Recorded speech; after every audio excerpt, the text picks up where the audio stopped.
Some episodes may contain graphic content or sensitive topics, while all episodes will consistently feature offensive language and absurd speculations from two opinionated women on a spiritual journey just trying to figure shit out. Listener discretion is advised. Hi, I'm Sharon. And I'm Heather. And welcome to Hexhaven.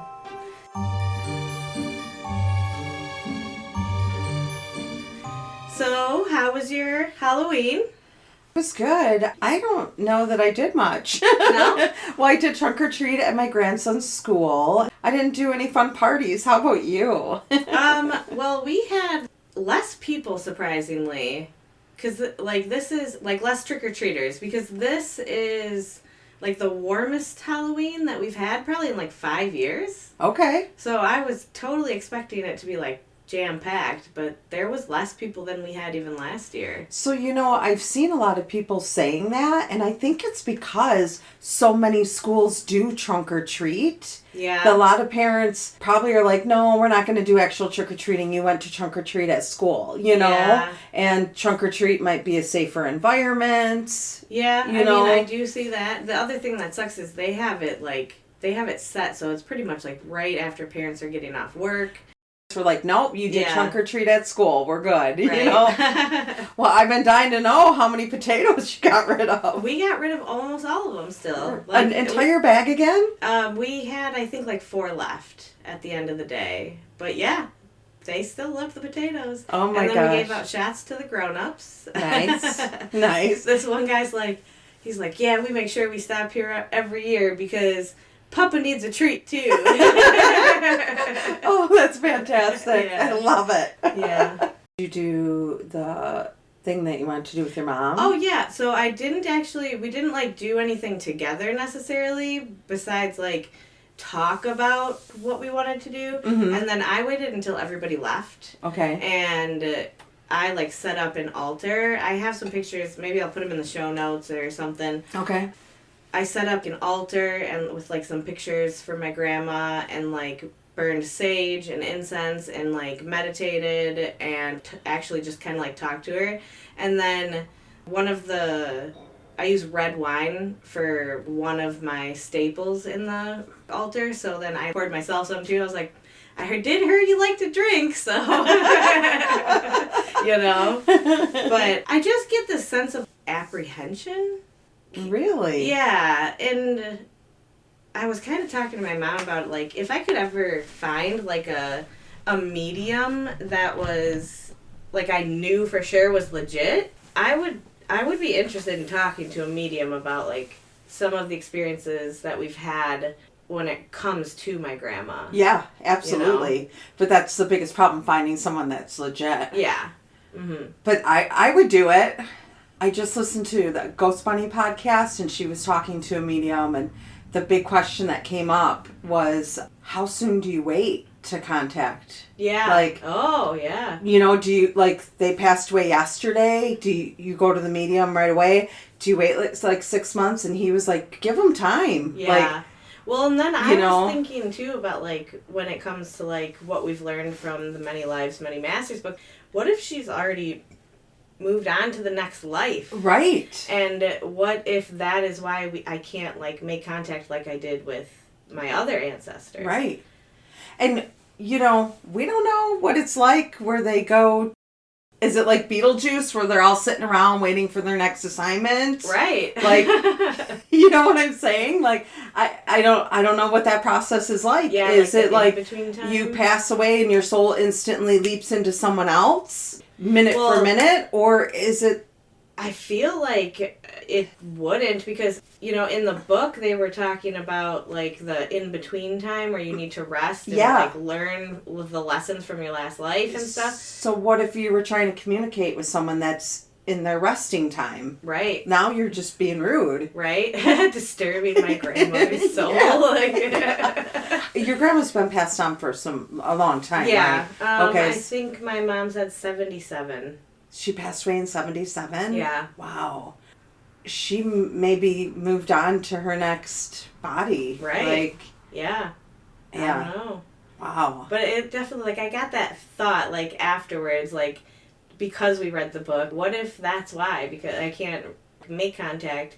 Or, like, maybe I am kind of, like, poking if she is in another life. If she was in, like, a new person, like, what if they felt me, like, poking them, kind of? Yeah, could you imagine, like, in her other life, like, sitting at the dinner table being like, who the hell is Sharon? Right? You know, like all of a dream, sudden, having a dream of, like, Oh my gosh, that's wild. Yeah. That is one book I think about it constantly, Yeah. and it really bends the way I think of things. It does. So. I do find myself, just like with this, when I learn new information, I'm, like, bumping it up against this to see what jives with it and what jives against it. Like, Sure. what pushes against it. Because there is conflicting things, you know, where it's, this is one of them when it comes to, like, communicating with ancestors. You can't tell me that the souls of my ancestors from hundreds and hundreds of years ago haven't moved on to new lives. Right. You know, but, like, so, like, ancestral communication is a big part of a lot of people's spiritual practices. But it makes me think, too, of when people are ghost hunting and they're trying to communicate with the dead, and it's like, you know, a spirit has been lingering somewhere for so long. To me, I wonder, like, ethically, but you guys keep like activating it and making it linger. Right. Like, help it move on. Right. Don't try to get an entertainment value out of it. Help it move on. Mm-hmm. Like, you know? Yeah. I mean, I'm so intrigued by that, but then I just feel like there's a sadness to it too. It's like, Yeah. if someone's been lingering somewhere, but then they always say, like, they go back to the place that they liked the most. Mm-hmm. Okay, well then if they liked that place, leave them alone then. Right. You know? I don't know. I kind of wonder. I have heard theories where it's when there is, like, a ghost sighting and stuff like that, it's more of, like, an echo of something that's happened in the past. And doesn't necessarily mean that, like, that person is trapped in, like, an in-between world, but it's more just that whatever happened to that person was so powerful that it's repeating in time. You know what I'm saying? Like, I guess, like, a ripple where, like, all of a sudden we can see beyond a wall a little bit, you know? Okay. Yeah, that's definitely a better way to think of it, I think. I don't know, but it's all just speculation. Like, I mean, yeah, none of us really. No one's really going to be it able is, to ever provide Yeah. hard truth. Well, anything else you want to talk about Halloween before we dig into the Ouija? The history of Ouija? About the Ouija. All right. Let's do it. Okay. I'm excited. I don't know very much about this. I just know that it was like a board game. Mm-hmm. And I know we've talked about it. We've aired it, I think, too.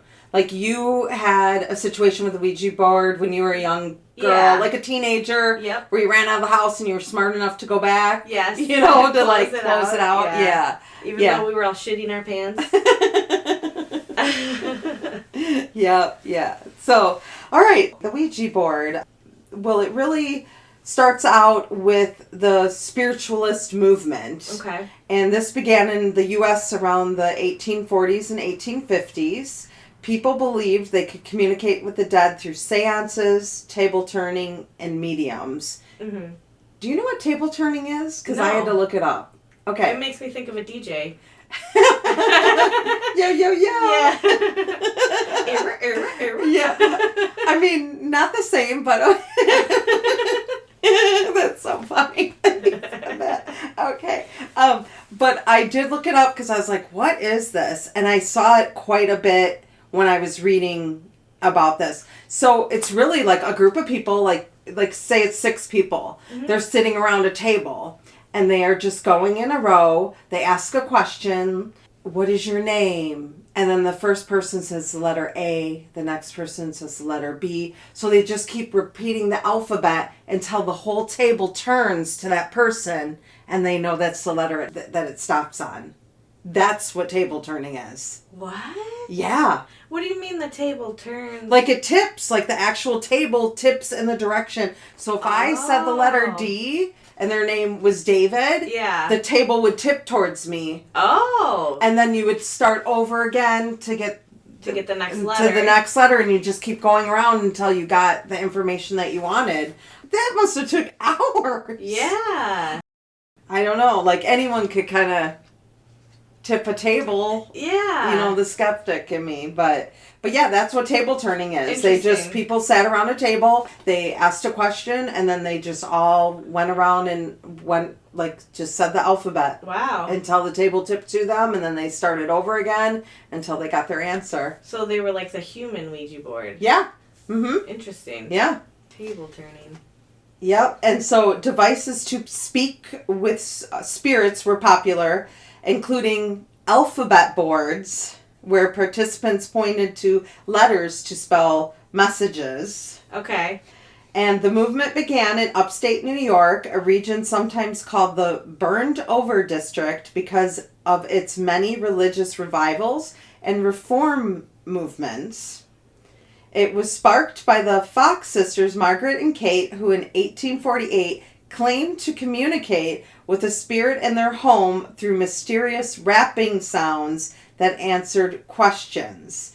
Their story spread rapidly through the newspapers and public demonstrations, convincing many that it was possible to connect with the dead. So are you talking like a knock once for yes, knock twice for no kind of thing? Yeah. Okay, all right. Yeah, yep, like a series of like rapping and tapping. That's pretty common? Yeah. Hear about that a lot. These ladies in 1848 think about it, like, I just imagine like opening your local paper, like 2 women speak to the dead. Like, yeah. We were like, whoa, that's bananas. Yeah. Like, but then people started trying it and seeing it, But the core beliefs of the spiritual movement were the soul survives death and continues to exist in the spirit world. Mm-hmm. Okay. The living can communicate with spirits through mediums. And mediums and psychics are different, just to clarify. Like, psychics predict your future. Okay. While mediums, they are sensitive to the other side so they can help you communicate with people that are passed over. Gotcha. I think a lot of times when you see things, people are referring to psychic medium as like the same thing. The same thing, but they're different. Mm-hmm. Very different. Like a psychic would be kind of like a fortune teller. Yes. Mm-hmm. But a little bit different because like when we talked with Diana, she calls herself a fortune teller, but she doesn't predict the future. She uses the cards. Mm-hmm. So yeah. The spirit world was thought to be benevolent and progressive, filled with spirits who wanted to guide the living towards moral and spiritual improvement. Okay. Unlike tradition. Oh God! So wait, are they trying to lecture the spirits to lead a more moral life? Yeah. You need to be good in the afterlife. No, I think the spirits, what they're saying is like, they believe that if a spirit came to you, it was to help you, lead you to a better life. Oh, okay. To lead you to be more spiritual. Gotcha. To be more open, yeah. Unlike traditional Christianity, it had no fixed doctrine or clergy, and it often overlapped with scientific curiosity and movements like abolitionism and women's rights. Common forms of communication included the séances, which, was the medium with a group of people that tried to connect with the dead. The table turning. Spirit photography was really big back then. Early attempts to capture ghostly images using photographic technology. Spiritualists saw this as proof of the afterlife, merging faith and early scientific experimentation. Mm-hmm. Through the 1850s and the 1870s. Spiritualism had become a full-fledged movement by now. Okay. I mean, this is pre-1900, which is wild to me. Yeah. Well, that's pretty much when the tides started to change a little bit. Yeah. Well, and I mean, at this point, if you weren't religious, you were considered like a devil worshiper. Yes. So to be this open, we were talking with my aunt that passed away, spiritualism aligned with Victorian values of family and mourning, offering comfort to those grieving lost and loved ones. Spiritualist newspapers, lecture circuits, and organizations flourished on both sides of the Atlantic. So it's huge. Yeah. They had newspapers designed for just them. That's cool. Mm-hmm. It attracted millions of followers, from ordinary people to famous figures like Mary Todd Lincoln, who was the wife of Abraham Lincoln. We all know Abraham Lincoln was the 16th president of the United States. Yeah. And she served as the first lady from 1861 to 1865. But she reportedly held séances in the White House after her son Willie died I've heard that. Yeah. After her son Willie died in 1862 of typhoid fever while living in the White House. When I was doing the research, I was like, oh my gosh, I feel like I remember hearing that. Mm-hmm. I feel like it's been in snippets of TV shows too. Yeah. You know, like... Probably. I would not be surprised. Mm-hmm. But, I was kind of shocked. I just recently started to learn about the, amount of, let's say, otherworldly type stuff was, going on in politics.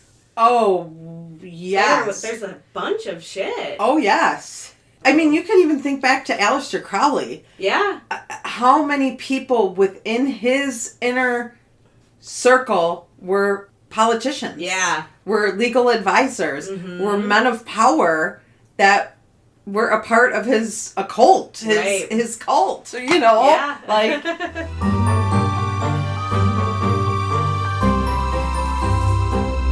I did go down a little rabbit hole with Abraham Lincoln and Mary Todd's children. Only because once I read this, I was like, oh, they had 4 kids and only one of them lived. And I was like, that's actually so sad. That is sad. So, I'm just going to side note on this Ouija board story because I want to tell you about For sure. their children. Let's do it.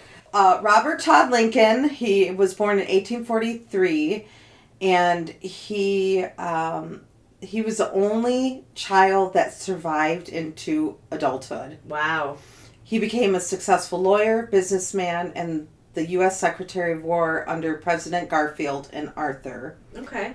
He had a reputation as a somber private man. I imagine being... Well, yeah, all of his siblings died.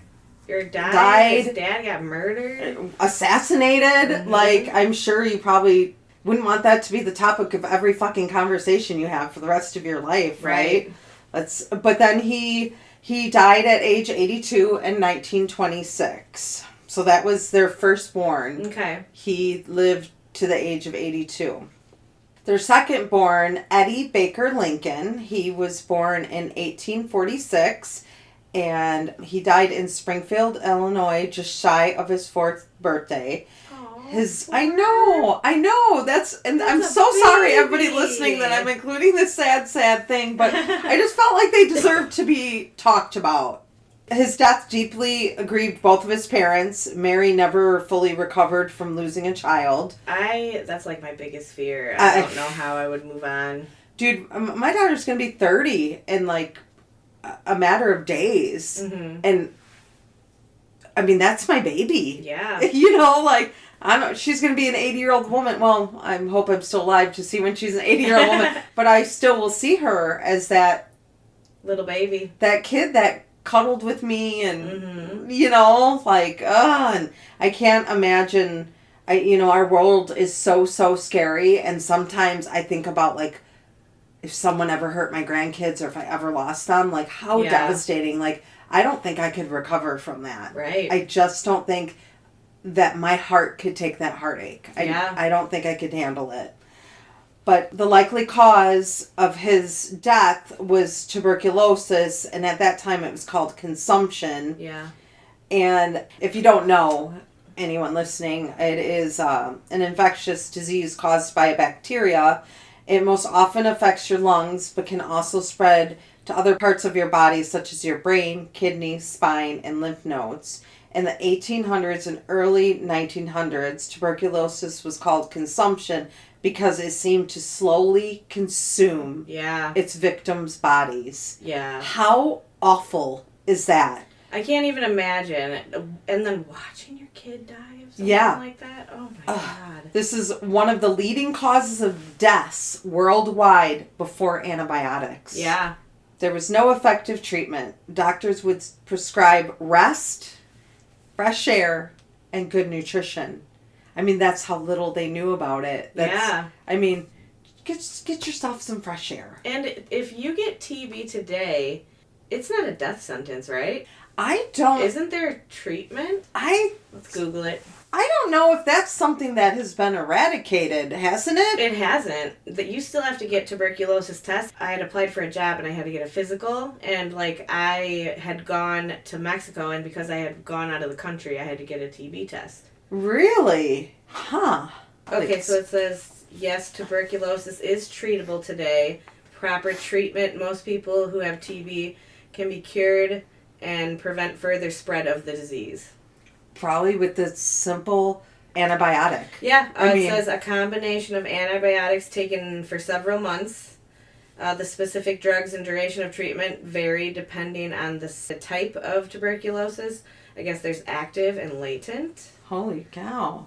And the individual's condition. Wow. All right. Well, I hope I never get that. For real.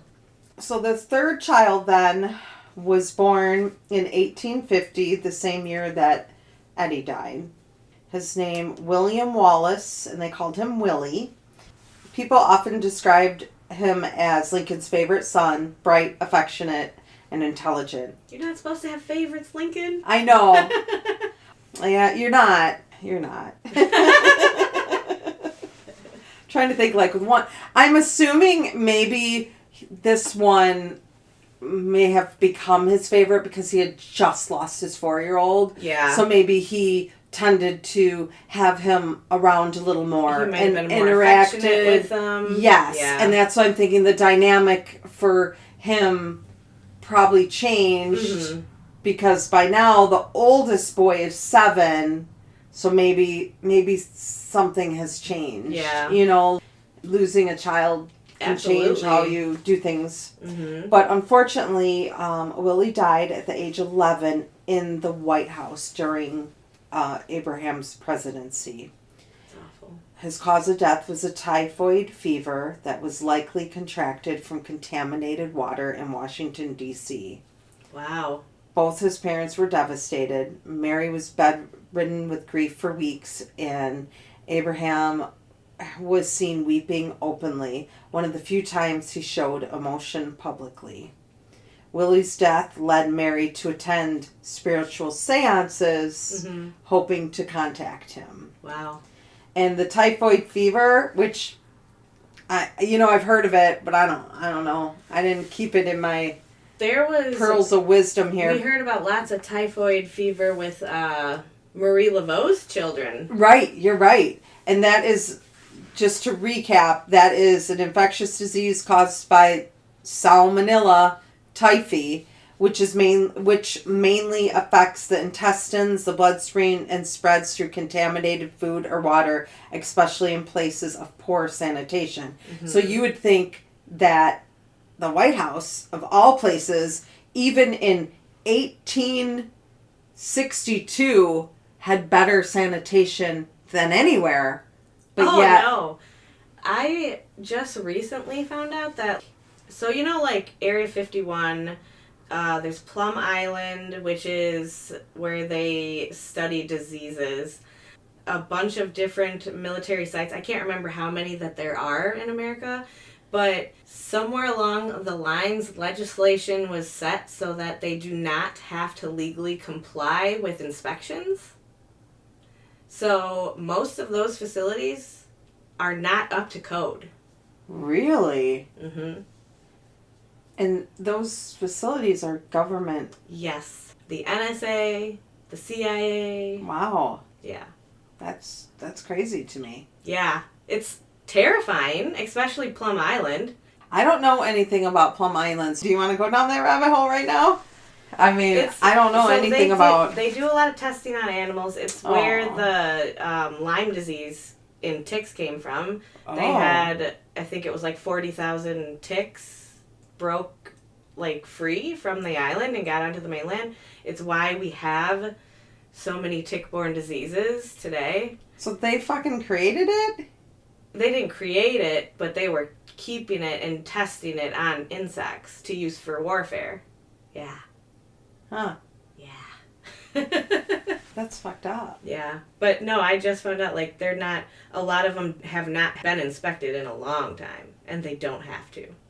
Well, I'm sure being government, they're like, no, we don't have to make sure that we're up to code or we have handicap accessible stalls, but our water quality is not going to kill us. The Plum Island one, they've had a couple of outbreaks, but one of them was the workers went on strike, so they just hired a bunch of people who didn't know what they were doing. Sure. And that happens all the time anywhere, whether it's government or not. Yep. When, people strike, they bring in temps to keep their business running. Like, you're talking diseases. And some of those people are just so fortunate to have an opportunity. Yeah, that could, decimate our entire population. You would think that they would, be a little bit careful. You would think, but there's always some idiot somewhere. Yeah. Yeah, you're right. There always is. All right. Back on the Ouija board. Okay, back on the typhoid, actually, because I want to finish it. So, typhoid is transmitted through the fecal-oral route. Fecal-oral route? Yes. Fecal and oral, I feel like, shouldn't be in the same way. I know, which is super gross. That means a person becomes infected by eating or drinking something contaminated with feces from an infected person, or this can happen through unclean water, unwashed produce, or food handled by someone carrying the bacteria. When I think about this, the Broadway play, The Book of Mormon, there's a whole fantastic song about them getting, the typhoid fever because they were drinking water from the river and they were getting sick, and then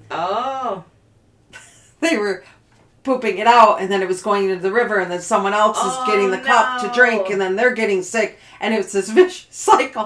It's a really funny song. Yeah. It's a really great part of the play. I highly recommend. It's so fantastic, the song. I really wanted to maybe tell you some verses from it, but maybe I'll tell you offline because... Okay. Oh my gosh. Some people who recover from typhoid become carriers, meaning they continue to shed bacteria without showing symptoms themselves. Oh, shit. Famously, Typhoid Mary in the 1900s New York was one such case. Have you ever heard of Typhoid Mary? I don't know. Okay. So this is the rabbit hole that I went down. I'm almost done with this rabbit hole, and then we'll come back up. Okay. But I was like, oh shit, that's right. I do know this name historically for some reason. But she was an Irish-born cook who became the first identified asymptomatic carrier of Salmonella typhi, the bacteria that caused the typhoid fever. Her case became one of the most famous examples of public health safety, highlighting how someone could spread disease without appearing sick themselves. Wow. So she was preparing food for people. Yeah. And she was and that is how the typhoid spread, is through Typhoid Mary. Wow. Yeah. That's crazy. Yeah. Can you imagine the guilt she has? Yeah. Hey, I'm Typhoid Mary. What's your name? Oh, God. Could you imagine her on a dating site? Oh, God. What would her profile say? Don't ask me about Typhoid Mary. I didn't know, okay? It's fine. Then their third child, Thomas Lincoln, was born in 1853. They called him Tad. He was restless and energetic. He was extremely close to both his parents, especially his mother, after Abraham's assassination. Mm-hmm. He died at the age of 18 in Chicago of tuberculosis. Again, damn. Yeah. By then, his death had left Mary completely heartbroken and isolated. She had lost 3 of her children and her husband. That is awful. Yeah. Yeah, and she passed away in 1882. So. Wow. I know. All right, back to the Ouija because I got sidetracked. But I just felt so awful to have, That is a lot of loss. It is a lot of loss. And I feel like if someone were to be getting communications, it would have been her. Yeah. Mm-hmm. I want to say people still say that they see her in the White House. I watch so much stuff and I read so much stuff, and I sometimes don't really remember what was something I read that was from a actual, like, factual document, or it was something from some horror book I was reading. So, I don't know. But I thought there was rumors that she still was sighted at the White House. I mean, I'm sure now she's like, I don't want to fucking be there. Right? So, we go on to the birth of the Ouija. And this is, probably takes us to, like, through the 1890s now. Okay. In 1886, the Associated Press reported that spiritualists in Ohio were using a talking board with letters, numbers, and a movable pointer. Okay. This inspired Elijah Bond, an American lawyer, inventor, and businessman, and Charles Kennard, an American entrepreneur and businessman, to patent a version of the talking board. So they saw, like, in these publications that people were using these talking boards, and they were like, let's patent this and make money off of it. Yeah. Holy shit. Mm-hmm. So in 1891, Bond secured U.S. patent number 446054 for the board, describing a flat surface with alphabet, numbers, and a movable pointer, later called the planchette. The name Ouija was said to come from the board itself. During the early sessions, the word was supposedly spelt out. Like, before the patent, you're saying? No, like the first time, so they made the board, and the first time they used it. Oh. Or they got the patent, but in the patent, it wasn't called a Ouija board yet. It was described as a board with a flat surface with alphabet numbers. It didn't have a name yet. Right. But then the name later came about during an early session. It supposedly spelled out the word Ouija on the board. Okay. But then other sources said no, it was actually called Ouija, reportedly, after the Egyptian word for good luck. Though it was more likely a mix of O-U-I, which is the French for yes. Yeah. Oi. And J-A. No, it's we. We? But I we? think it is spelled. Oi. Oi! My Midwest wee-wee. Right? Oi, oi. Oi, oi. So, we, French for yes, and then J-A, which would be German for yes. Yeah. Ouija. Ouija. Yeah. So Ouija. So then it became Ouija. Yeah. Which I think that's probably more of how it came about, is them combining words versus them being like, oh, it's spelled out. Because if something back then just spelled out like that, you'd be like, what is it even trying to say? Right. You know? So Bond and Kennard soon began manufacturing and selling the boards under the Kennard Novelty Company, which was founded in 1890 in Baltimore, Maryland. The board was sold as both a parlor game and a mystical tool. No seance experience required. I'll bet you that was real smart. Hell yeah, it was real smart. How much shit do you think has been, like, unleashed on this world from, like, people not knowing what the fuck they're doing with those things? Oh, tons of shit. Absolutely. Tons. This has progressed into the 1900s. Okay. Despite founding the company, Kennard's involvement didn't last long. In 1892, after disputes with investors and management, Kennard was forced out of the business. William Flood, who worked as a clerk with Kennard, took over production with his brother Isaac and renamed the company from the Kennard Novelty Company to the Ouija Novelty Company. Okay. So now it's taken on the actual Ouija name.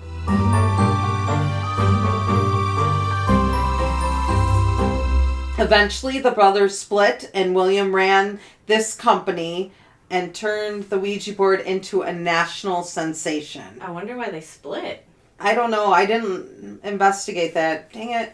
I should have investigated that more. But I didn't. No worries. So Flood was often credited with naming it and popularizing it. By the 1920s, it was marketed as a fun way to connect with the great beyond. I can just picture like a little ad in the newspaper. What a great way to connect with your loved ones. You know, like In 1927, while supervising the construction of the new factory in Baltimore, ironically, one of the Ouija boards has supposedly told him to build this, and William Flood fell from the roof after the railing gave way. He later died from his injuries. Oh, shit. A grim twist that added to the eerie legend and association of the Ouija. Yeah. Yep. Wow.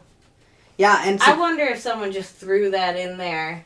Like, it could he be. used the Ouija board right before. Right, and it told him to build. Yeah. Well, it probably had to have told him to build it like months or years before, Yeah. you know, but that's just like whenever any heroic figure is dying, his last breath, someone's telling him how great he was or something, you know, Yeah. you know. He passed away in 1927, so then begins the Parker Brothers and the Hasbro era. Okay, Of this the is the Ouija part board. that I know. So by the 1950s, Ouija boards were still popular, but have become more of a parlor novelty than a tool for serious spiritualism. Mm-hmm. Sales were steady, but the family-run business was relatively small compared to the national toy corporations. After the death, Flood's children continued the business until 1966, when they sold it to Parker Brothers, now owned by Hasbro, Okay. which still owns the Ouija trademark to this day. Yep. Though not the inventor, Flood is often remembered as the father of the Ouija board because he is the one that thrust it into everybody's household, made it a household name. The 1960s were a period of growing interest in the occult, mysticism, and supernatural, especially among young people. Mm-hmm. Parker Brothers used this national distribution network to sell Ouija boards in toy stores, department stores, and catalogs. In 1967, the first full year Parker Brothers sold it, the Ouija board outsold Monopoly, their best time seller. Yeah. Yeah. Isn't that crazy? That's insane. Yeah. I just picture, like, this 1960s housewife bringing, look, Charles, look what I bought. We can have cocktails after dinner and talk to your mother. Right? You know, like all these, like, little housewives buying it. Yeah. And having, like, parties and yeah, stuff. Like, probably, yes. Let's all sit around the table and Like communicate with the dead. The Tupperware lady. Yes. The cult lady. Dorothy Martin. Yeah. Like that. Yeah. She probably had groups of friends that were all kind of curious about it. Mm-hmm. And who knows? But I'd be very curious if the instructions say to close it out or to say goodbye. Yeah. You know, like, I'd be very curious. Not even so much like a modern day, because I'm sure the modern day one, like, has adapted to, like, the legends and stuff. Yeah. But I'm wondering what the originals, like, instructions how to use it said. Like, make sure you say goodbye when you leave a session. Or, Yeah, because, like, thinking about it, when we played, I don't think we even looked at the instructions. could you imagine if there was, like, some Latin enchantment imprinted on it if you read the instructions? Crazy. But no one read the instructions because you don't really, I guess, need it because everybody's visually seen how to use it. Yeah? But I would be very curious to see what those 1960s, 1950, 1960, even the 1920s instructions, like, what did they say? You know? Gather a group of friends. Well, according to Google, it says at the end, always conclude the session by moving the planchette to the word goodbye and separating it from the board to close the session properly. So I wonder if that is in the actual instructions.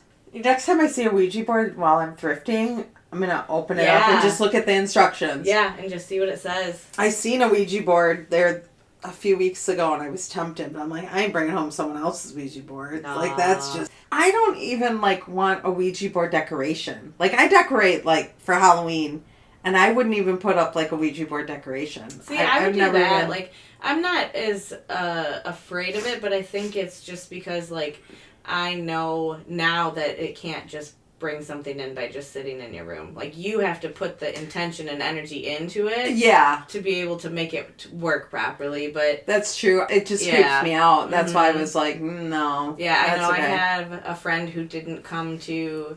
We were doing that witchy photo shoot, and she didn't come because someone brought a Ouija board. Really? Yeah. And Oh my I gosh. was like, I mean, I don't get it. But it's just... not everybody understands. Because the Ouija board that you were going to use as a prop, or you had full intentions of using it? Oh, no, we were just using it as a prop. Oh, okay. Well, that's different. And we didn't even touch it. It was just in the picture. Yeah. You know, but... Okay. Oh. But I can understand... Like, people are scared. Especially, like, people who come from, like, religious families and stuff like that. Like, they've been told that this thing can literally summon the devil just from being in your presence. Right. So. Yeah.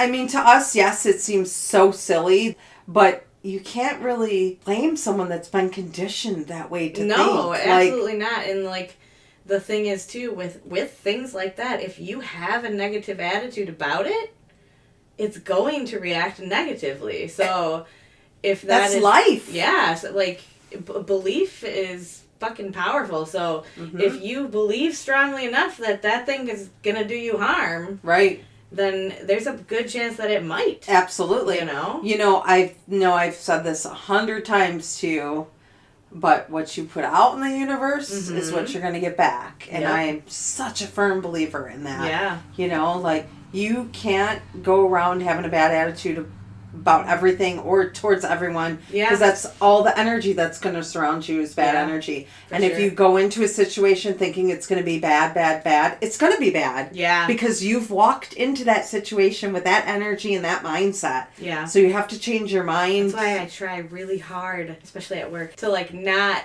be, like, expecting bad or worse outcomes, you know? Because it's more, I have to go into it with, like, we'll cross that bridge when we get there. Absolutely. Like, and it's so important too that you have to separate the way you think at home in your life and the way you think at work. Yeah. Because you're there to make money, but you're there to be professional too. Right. And I imagine coming from a place that you worked before that was a fucking shit show. Yeah. That really kind of, screws up your mindset as well. For sure. So...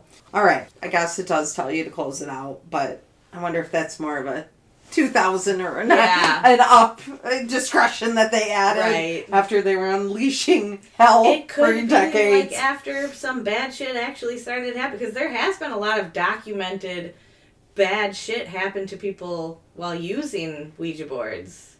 So maybe they added it after they got sued. Yeah, maybe. Maybe it's probably like a little disclaimer, like, maybe someone, like a medium, was using it or got one and just read through the instructions and was like, holy shit, you guys, you didn't tell anyone to close it out. Right, yeah. And then all of a sudden they're like, whoops, well, we'll have to add that. Like, who knows? Yeah. It outselling Monopoly, they really think was because of a resurgence in the spirituality, that there was this whole counterculture movement with fascination of spirituality again. There was a fascination with Eastern religions and the paranormal. Yeah. They also say the rise of horror and occult themes in films and literature by then. A generation questioning authority and exploring the unknown. So it fit again into a cultural movement again. Yeah.